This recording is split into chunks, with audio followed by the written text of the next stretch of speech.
Président Schwarzenberg. Merci, Monsieur le Président. C'est un amendement de notre collègue Paul Giacobi qui prie l'Assemblée d'excuser son absence.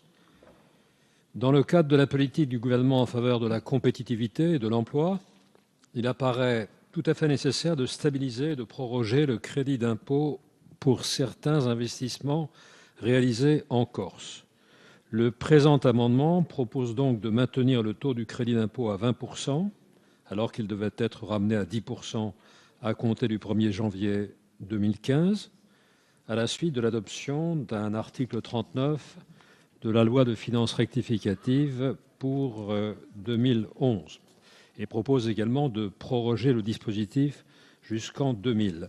Comme vous le savez, les entreprises ou les activités concernées sont essentiellement celles des PME, puisqu'il s'agit d'un crédit d'impôt qui concerne les entreprises qui ont moins de 250 salariés et réalisent un chiffre d'affaires inférieur à 40 millions d'euros ou un total de bilan inférieur à 27 millions d'euros.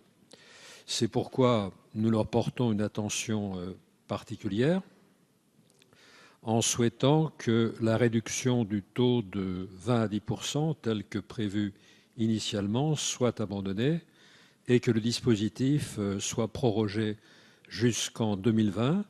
Il s'agit là d'un dispositif destiné à donner de l'oxygène ou davantage d'oxygène aux entreprises corses qui réalisent des investissements.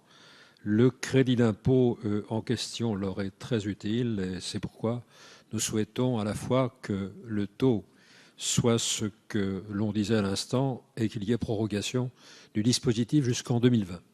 Avis de la Commission, Madame la rapporteure générale.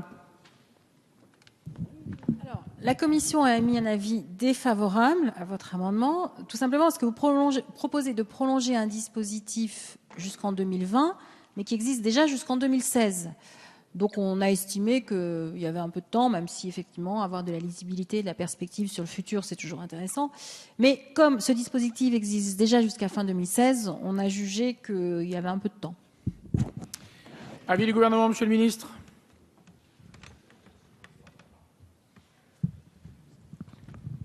Le gouvernement comprend qu'il y a un certain nombre de problèmes spécifiques sur ce territoire. Le dispositif existe. Les acteurs de ce territoire nous ont fait savoir qu'il était important d'avoir de la lisibilité dans l'action publique. Donc le gouvernement est favorable à cet amendement. Monsieur de Rocca-Serra. Écoutez, je vais me réjouir de la réponse du ministre. C'est peut-être un précédent, c'est-à-dire qu'on proroge un dispositif qui n'est pas arrivé à son terme. Je suis heureux qu'il soit prorogé en le ramenant à son taux initial. J'avais moi-même défendu en commission des finances en 2011 de pouvoir le proroger, mais à l'époque, la commission des finances avait imposé qu'on réduise le taux pendant la deuxième période de sa durée.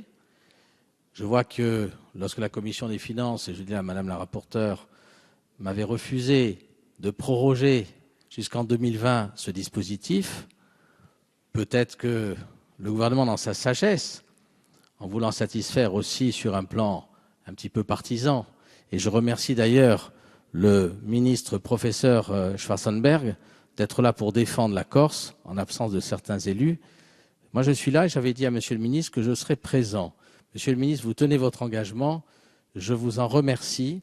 La Corse a besoin, les entreprises de la Corse ont besoin d'être soutenues en ce moment dans un moment de difficulté. Au-delà du problème spécifique de la grève de la SNCM en début d'été, c'est un problème qui est beaucoup plus structurel en ce moment. Je regrette simplement que vous n'ayez pas pu m'accorder une demande qui pourtant aurait permis dès maintenant d'injecter dans les entreprises en difficulté et leur permettre de retrouver de la trésorerie, ce que je vous ai demandé dans un amendement précédent. Cet amendement avait du sens, beaucoup de sens, et aurait évité énormément de défaillances de nos entreprises et donc de pertes d'emplois.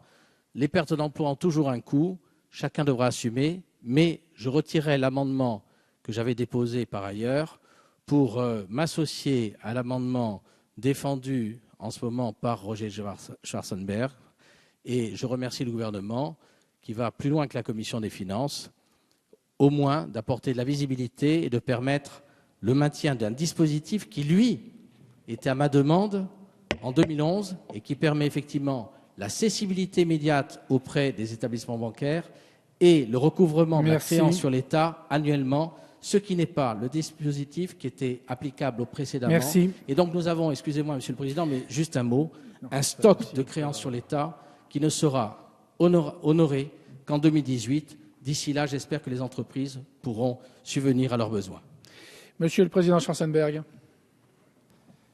Merci beaucoup. Juste un mot d'abord pour remercier le gouvernement de son attitude.